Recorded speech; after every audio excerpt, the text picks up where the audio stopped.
বললো ভাই বুক চিরে রক্ত দেবো, পাঁচ ফেরা গন্ডি এনে দাও গো।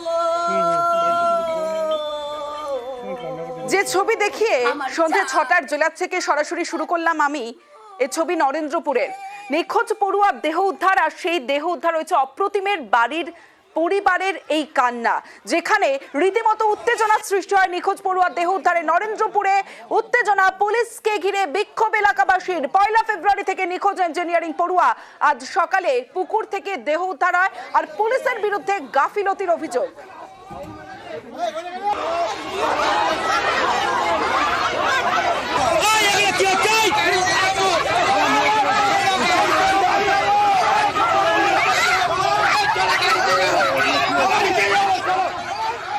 রীতিমতো উত্তেজনার পরিস্থিতি সৃষ্টি হয়। যে ছবি আপনারা দেখছেন নরেন্দ্রপুরে, সরাসরি চলে যাব, অর্পণ রয়েছে আমার সঙ্গে, অর্পণের সঙ্গে কথা বলবো। অর্পণ, প্রথমেই জানতে চাইবো ঠিক কি হয়েছিল, কি পরিস্থিতি?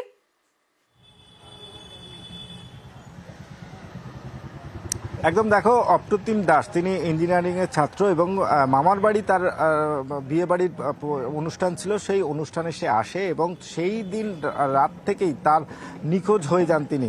অর্থাৎ খেতে বসার পর পরিবারের তরফ থেকে জানানো হচ্ছে যে সে খেতে বসেছিল বিয়ে বাড়িতে এসে, তারপর হঠাৎই সেখান থেকে বের হয়ে যায় এবং তারপর থেকে তার মোবাইল ফোন সুইচ অফ পাওয়া যায়। এবং এই ঘটনার পরেই নরেন্দ্রপুর থানায় পরিবারের তরফ থেকে একাধিকবার সেখানে গিয়ে তাদের এই নিখোঁজ অভিযোগ দায়ের করা হয়। অভিযোগ যে এরপরে পুলিশের তরফ থেকে কোনো রকম এই ঘটনার তদন্ত করা হয়নি এবং আজ যখন তার মৃতদেহ পাওয়া গেল ঠিক যেখানে বিয়েবাড়ি, সেই বিয়েবাড়ির থেকে 20 মিটার দূরে বিয়েবাড়ির পিছনের যে পুকুর রয়েছে, সেই পুকুর থেকে তার মৃতদেহ উদ্ধার হয়, তখন পুলিশ ঘটনাস্থলে আসে এবং তখনই পুলিশকে ঘিরে রীতিমতো বিক্ষোভে ফেটে পড়েন এলাকাবাসী এবং এই মৃতর আত্মীয় পরিজনরা।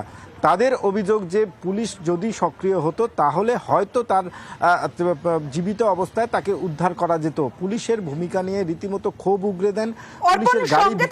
মৃতের পরিবারের তরফ থেকে বলা হচ্ছে যে তাদের ছেলেকে খুন করা হয়েছে এবং পুলিশের বিরুদ্ধে অসহযোগিতার অভিযোগ। যদি সময় মতো পুলিশ তদন্ত শুরু করত তাহলে হয়তো জীবিত অবস্থায় পাওয়া যেত অপ্রতিমকে। থানায় বলছে ও কোথায় বন্ধু নিয়ে দীঘায় গেছে, বন্ধু নিয়ে বন্ধুর বাড়ি আছে, তাই সেই বন্ধুর বাড়িও ফোন করতে চাও। আমার মনে হচ্ছে কেউ মেরে জলে ফেলে দিয়ে গেছে বাবা, না তো আমার বাবা তো 4 দিনই তো ভুলে যেত বাবা। থানায় বারবার করে গেছি, প্রচুর রিকোয়েস্ট করেছি, নন্দীপুর থানাতে কোনো রকম কাজ হচ্ছে না। এখন বড়ি বাবা বলে বলছে আমার ছেলের মতন দেখছি। এটা মার্ডার কেস, এটা মার্ডার কেস। আগে তাকে আটকে রেখেছিল, যখন দেখতে পাচ্ছি থানা পুলিশ হচ্ছে, কলকাতা এডিজি পর্যন্ত খবর গেছে, ভবানী ভবন গেছে, তখন ওকে মেরে আজকে ঘোড়া বেঁধে ফেলে দিয়েছে। এই বড়িটা কালকে রাতে মেরেছে। নিখোঁজ ছাত্রের দেহ উদ্ধার, রীতিমতো উত্তেজনা এবং পরিবারের দাবি যে খুন করা হয়েছে, পুলিশের বিরুদ্ধে অসহযোগিতার অভিযোগ। সরাসরি চলে যাব, অর্পণ রয়েছে আমার সঙ্গে, অর্পণের সঙ্গে কথা বলবো। অর্পণ, একটা বিষয় একটু জানতে চাইবো যে তুমি যেমনটা বলছিলে যে একটা অনুষ্ঠান বাড়িতে গিয়ে খাওয়ার টেবিল থেকে উঠে যায় এই অপ্রতিম, সেক্ষেত্রে দাঁড়িয়ে তার কাছে কি কোনো ফোন এসেছিল? ফোন পেয়ে কি সে উঠে গেছে? তার ফোন কি উদ্ধার হয়েছে? তার দেহ তো উদ্ধার হয়েছে, বা কল লিস্ট কি এখনো পর্যন্ত চেক করেছে পুলিশ? কি আপডেট?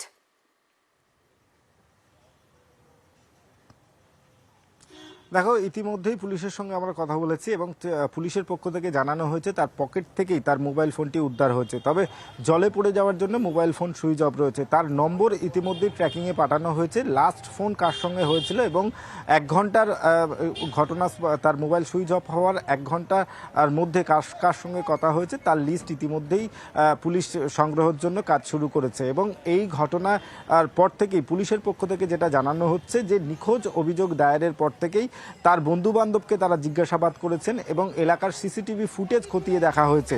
এবং এই ঘটনার পর যখন মৃতদেহ উদ্ধার হলো এবং এই মৃতদেহ ময়নাতদন্তের পর ময়নাতদন্তের পর বোঝা যাবে তার মৃত্যু কিভাবে হয়েছে। কিন্তু এই ঘটনায় বেশ কয়েকটি প্রশ্ন চিহ্ন তুলছেন পুলিশের পক্ষ থেকে এবং পরিবারের তরফ থেকে, যে খেতে বসে এমন কি ঘটনা ঘটলো যে তাকে উঠে যেতে হলো এবং সেখান থেকে বিয়েবাড়ির থেকে প্রায় 20 থেকে 30 মিটার দূরে যে পুকুর পাড়, সেখানে সে কি গিয়েছিল না তাকে ডেকে নিয়ে যাওয়া হয়েছিল।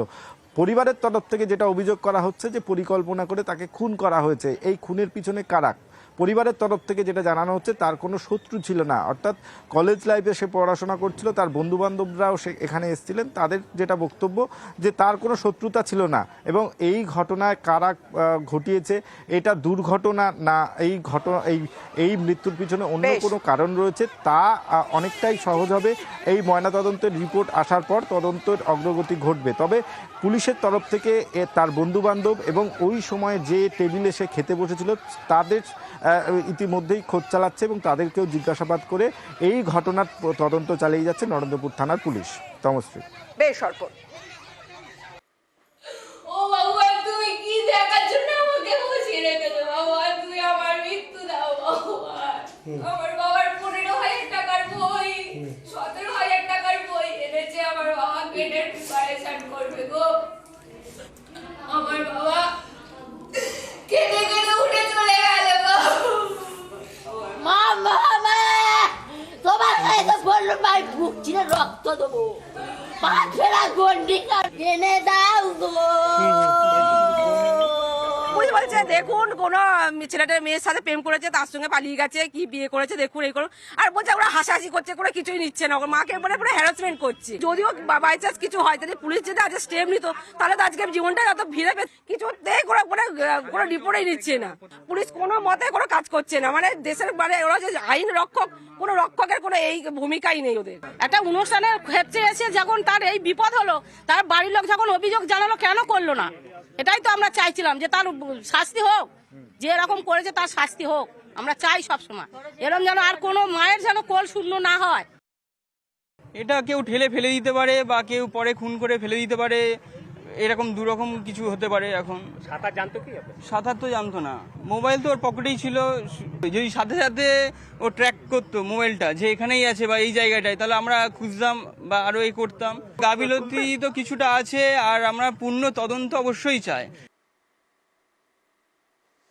নরেন্দ্রপুরের ছবি আপনারা দেখলেন, যেখানে নিখোঁজ ছাত্রের দেহ উদ্ধার, পুলিশের বিরুদ্ধে অসহযোগিতার অভিযোগ। অন্যদিকে সিউড়িতে সেখানে 3 দিন ধরে নিখোঁজ স্কুল ছাত্র। জানা গিয়েছে সিউড়ির বাসিন্দা প্রদীপ, এবং প্রদীপ 14 বছরের প্রদীপ নিখোঁজ। প্রদীপ মণ্ডল বৃহস্পতিবার থেকে নিখোঁজ। মায়ের কাছে বকা খেয়ে বাড়ি থেকে বেরিয়ে যায়, তারপর থেকে ওই কিশোরের আর কোনো খোঁজ মেলেনি বলে দাবি পরিবারের। শহরের বিভিন্ন জায়গায় সিসি ক্যামেরার ফুটেজ খতিয়ে দেখছে পুলিশ, কিশোরের কোনো খোঁজ মেলেনি এখনো পর্যন্ত। নজরদারি চলছে বলে জানিয়েছে সিউড়ি থানার পুলিশ। পড়াশোনার জন্য যেমন বলে বাবা মা, সেই রকম বলা হচ্ছে, সেই হিসাবে ও বাড়ি থেকে বেরিয়েছে।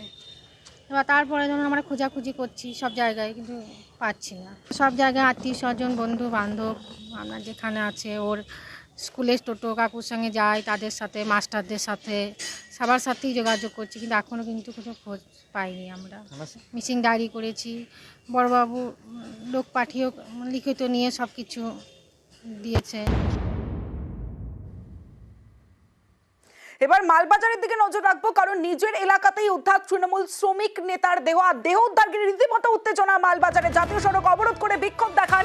যে ছবি আপনারা দেখছেন, মালবাজারে তৃণমূল নেতার দেহ উদ্ধার, আর দেহ উদ্ধার ঘিরে রীতিমতো উত্তেজনা মালবাজারে। থানার সামনে জাতীয় সড়ক অবরোধ, বিক্ষোভ বাগান শ্রমিকদের। মৃত শ্রমিক নেতার নাম সুনীল লোহার। এই ঘটনায় এখনো পর্যন্ত 2 জনকে গ্রেফতার করা হয়েছে। সরাসরি চলে যাবো, রকি চৌধুরী রয়েছে আমার সঙ্গে, রকির সঙ্গে কথা বলবো। রকি, যে 2 জনকে গ্রেফতার করা হয়েছে তারা কারা, এই মুহূর্তে কি আপডেট রয়েছে তোমার কাছে? তমশ্রী, দেখো, তৃণমূলের চা শ্রমিক নেতার মৃতদেহ উদ্ধার, এবং সেই মৃতদেহ উদ্ধার ঘিরে কিন্তু রীতিমতো উত্তেজনা ছড়িয়েছে গোটা এলাকায়। ঘটনাটি মালবাজার ব্লকের অন্তর্গত নিদান চা বাগানে। সেখানকার যে চা শ্রমিক ছিলেন তিনি 2 দিন ধরে নিখোঁজ ছিলেন, এবং পরিবার তরফ থেকে কিন্তু মালবাজার থানায় একটি অভিযোগ দায়ের করা হয়। অভিযোগ দায়ের করার পর সেই থানা পুলিশ রীতিমতো কিন্তু তদন্তে নেমে কিন্তু সেই নিদান চা বাগানের একটি পামঘরের পাশ থেকে তার দেহ উদ্ধার করে। এই ঘটনায় রীতিমতো চাঞ্চল্য ছড়িয়ে পড়ে, এবং সেই ঘটনার পরিপ্রেক্ষিতে 2 জনকে কিন্তু 2 জন অভিযুক্তকে কিন্তু গ্রেপ্তার করা হয়েছে, এবং পরিবার তরফ থেকে কিন্তু বিজেপির দিকে আঙুল তুলেছে। কারণ যিনি মারা গিয়েছেন শ্রমিক নেতা, তিনি কিন্তু তৃণমূলের দাপুটের নেতা ছিল সেখানকার, এমনটাই কিন্তু দাবি। আর এই ঘটনার পর কিন্তু তারা মাল থানার সামনে এসে জাতীয় সড়ক অবরোধ করে বিক্ষোভ দেখাতে থাকেন। তাদের দাবি যে এই ঘটনার সঙ্গে আরো কয়েকজন যুক্ত রয়েছে, তাদেরকে অবিলম্বে অ্যারেস্ট করতে হবে এবং শাস্তি দিতে হবে এবং কঠোর শাস্তি যাওয়ার দাবিতেই কিন্তু তারা অবরোধ চালাতে থাকে। এরপর এসডিপি ও মালবাজার সেখানে গিয়ে তাদের সঙ্গে কথা বলে কিন্তু অবরোধ তুলে দেয়। এই ঘটনার পর কিন্তু রাজনৈতিক চাপানোতর তৈরি হয়েছে এলাকাতে। বেশ বোঝা যাচ্ছে রকি। माल ब्लॉक में परिचित चेहरा था सुनील लोहार, 2 दिन से लापता था, 2-3 दिन से 2 तारीख का रात से। कल रात को हम लोग को पता चला कि उसका हत्या कर दिया गया है, लेकिन ये संदेह उसको पहले से था। वो कुछ नाम अपना घर वाला लोग को बोलते रहता था जिसमें कि ये लोग मुझे हत्या कर सकता है, और आज के डेट में देखने को मिला कि उसका बीवी वही सब नाम दी है जो नाम उन लोगों को संदेह था। इस हत्यारा लोगों को सजा होना चाहिए, मौत फांसी होना चाहिए जिस कदर से उसका हत्या हुआ। এখানে কোনো ব্যক্তিগত আক্রোশের কারণে হয়তো কোনো ঘটনা ঘটেছে, সেটাকে রাজনৈতিক রং দেওয়া হচ্ছে। আর যে সমস্ত নেতৃত্বের কথা, আমাদের বাগানের ট্রেড ইউনিয়নের নেতৃত্বের কথা বা অন্যান্য নেতৃত্বের কথা বা পঞ্চায়েত মেম্বারের কথা বলা হচ্ছে, তারা এই ঘটনার সাথে জড়িত নয়। তদন্ত করে নিয়ে দেখুক যে কারা জড়িত। সামনে যে লোকসভা ইলেকশন, সেটার নাম করে যে এইভাবে ব্যাপারটাকে রাজনীতিকরণ করা হচ্ছে, ঠিক আছে।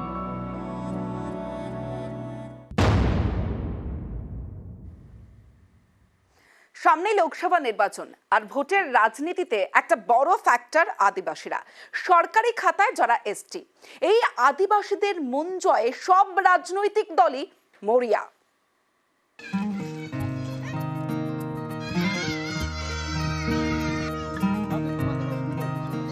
আদিবাসী মানে তপশিলি উপজাতি বা এসটি ভোট। এই আদিবাসীরা ভারতের রাজনীতিতে বড় ফ্যাক্টর। দেশের বর্তমান রাষ্ট্রপতিও আদিবাসী মুখ দ্রৌপদী মুর্মু। 2019-এর লোকসভা ভোটে এ রাজ্যে আদিবাসীদের বড় অংশের সমর্থন যায় বিজেপির দিকে। রাজ্যে এসটি সংরক্ষিত বিধানসভা আসন 16টি, উত্তরবঙ্গে 8টি, দক্ষিণবঙ্গে 8টি। গত লোকসভা ভোটে আদিবাসীদের জন্য সংরক্ষিত এই 16টি আসনের মধ্যে 13টি বিধানসভা আসনেই এগিয়েছিল বিজেপি। এই আদিবাসী ভোটাররা জঙ্গলমহল জুড়ে ফ্যাক্টর। 19-এ জঙ্গলমহলের 14 আসনে মাত্র 3টি আসনে এগিয়েছিল তৃণমূল, বিজেপি এগিয়েছিল বাকি 11টি আসনে। 21-এর বিধানসভা ভোটের আগে জমি পুনরুদ্ধার করতে ঝাঁপায় তৃণমূল। আদিবাসীদের জমির অধিকার কেড়ে নিতে দেব না বলে আইন করেছি। 60 বছর বয়স হলেই তারা প্রত্যেকে কিন্তু একটা বার্ধক্য ভাতা 1000 টাকা করে পাবে। 18 বছর বয়সের পর থেকে প্রত্যেক বিধবাকে 1000 টাকা করে আমাদের সরকার দেবে।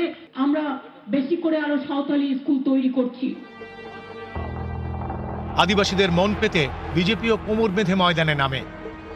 10-10 करोड़ रुपए का एक फंड बनाकर हम ये जातियों के विकास के लिए आगे बढ़ाने का एक कॉर्पस बनाएंगे। पंडित रघुनाथ मुर्मू ट्राइबल यूनिवर्सिटी हम झारग्राम के अंदर बनाएंगे। 50% फाइनेंशियल असिस्टेंट आर्थिक सहायता वो स्टूडेंट को लेंगे। हर तहसील में एकलव्य मॉडल रेसिडेंशियल स्कूल बनाने का हम काम करेंगे। 21-এর বিধানসভা ভোটে খেলা অনেকটাই ঘুরে যায়। রাজ্যে এসটি সংরক্ষিত 16টি আসনের মধ্যে 21-এ তৃণমূল জেতে 9টিতে, বিজেপির ঝুলিতে যায় 7টি আসন। সামনে আবার একটা নির্বাচন, আদিবাসী মন পেতে আবারও সব দলই মরিয়া।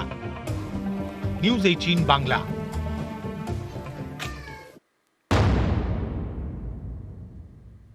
ভোটের রাজনীতিতে বড় ফ্যাক্টর আদিবাসীরা, আর এই আদিবাসীদের নিয়ে চিরকাল আন্দোলন চালিয়ে এসেছে বিভিন্ন রাজনৈতিক দল। 24-এর লোকসভা ভোটের আগে একবার দেখার চেষ্টা কেমন আছেন এ রাজ্যের আদিবাসীরা। শিক্ষা, স্বাস্থ্য, খাদ্য, পানীয় জল ও মাথা গোজার ঠাঁই কি আছে, নাকি সবটাই প্রচার? আজ দেখাবো পুরুলিয়ার শবর এলাকা।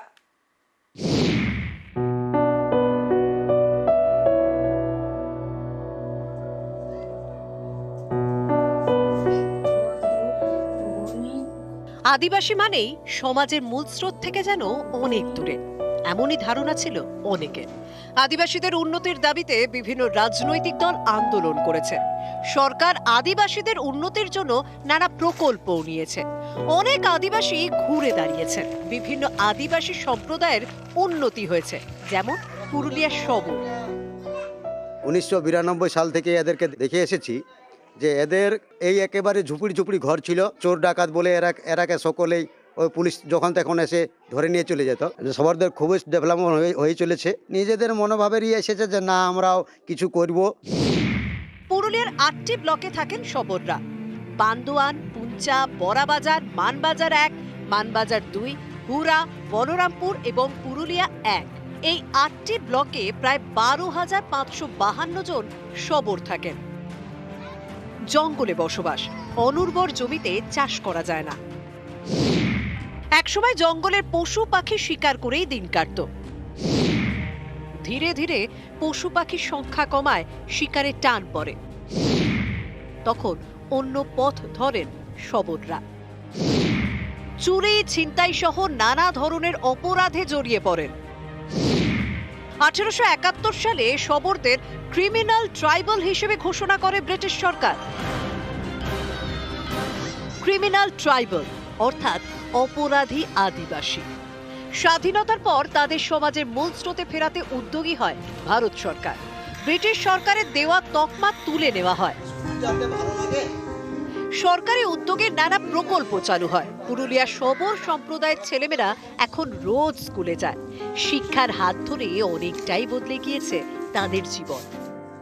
তখন আমরা সবার অত সচেতন হয় নাই, এখন যেটা হয়েছে, এখন আমরা সবাই এখন শিক্ষিত হচ্ছে, স্কুল যাচ্ছে, পড়াশোনা শিখছে। মমতা দিদিকে ধন্যবাদ জানাই, কারণ উনি যদি না থাকেন তাহলে আমরা এতটা এগোতে পারতাম না। যেমন স্কুল থেকে বই, স্কুল ড্রেস, খাতা, আর শিক্ষাশ্রী, কন্যাশ্রী, আরও অন্যান্য জিনিস আছে। এখন পুরুলিয়ার শবর পড়ুয়ার সংখ্যা 1656। কেউ প্রাইমারি স্কুলে পড়ে, কেউ হাই স্কুলে, অনেকেই মাধ্যমিক, উচ্চ মাধ্যমিক পাশ করেছে। 13 জন কলেজে পড়ছেন, একজন বিশ্ববিদ্যালয়। 2022 সালে পুরুলিয়ার রমণীতা শবর MA পাশ করেন। প্রথম শবর হিসেবে মাস্টার ডিগ্রি। তিনি এখন ঝাড়খণ্ডে চাকরি করছেন। রাজ্য সরকারের যে সমস্ত প্রকল্পগুলো, যেমন সবুজ সাথী সাইকেল রয়েছে, কন্যাশ্রী আছে, রূপশ্রী আছে, তার মধ্য দিয়ে একাধারে ওনারা যাতে পড়াশোনা করেন, নারী শিক্ষার হার যাতে উন্নত হয়, উচ্চ শিক্ষার মধ্যে যেন ওরা যেতে পারে। শিক্ষাক্ষেত্রে শবররা নিঃসন্দেহে এগিয়ে আসছে। শবরদের যে জীবনযাত্রা বদলেছে, তারা এখন স্বপ্ন দেখে ডাক্তার হওয়ার, ইঞ্জিনিয়ার হওয়ার, পুলিশ হওয়ার। পুরুলিয়ার শবর গ্রাম থেকে ইন্দ্রজিৎ মণ্ডল, নিউজ 18 বাংলা।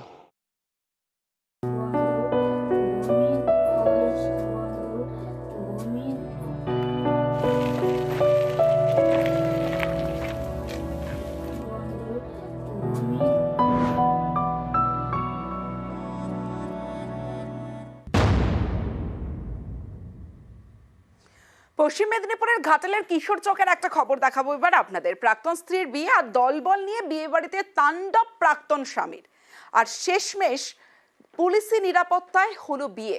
দেখুন।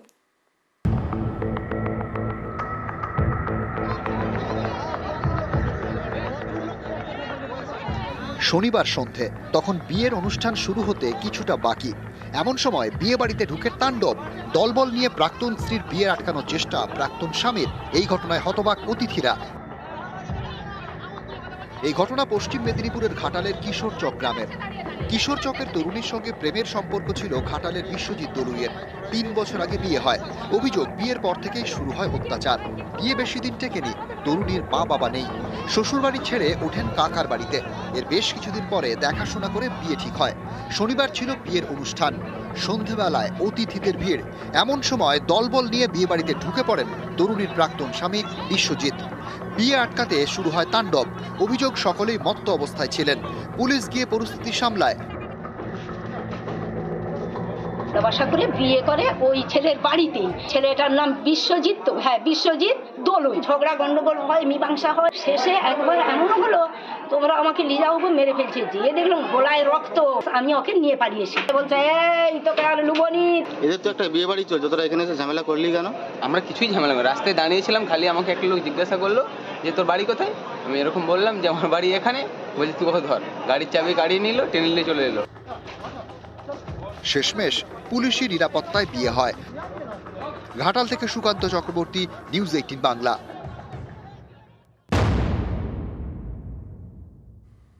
সরকারি আশ্রয় কেন্দ্র ভাড়া হ্যাঁ, ঠিকই শুনছেন, সাইক্লোন সেন্টার। আর সেই সাইক্লোন সেন্টার ভাড়া দেওয়ার অভিযোগ তৃণমূল পঞ্চায়েত সদস্যের বিরুদ্ধে।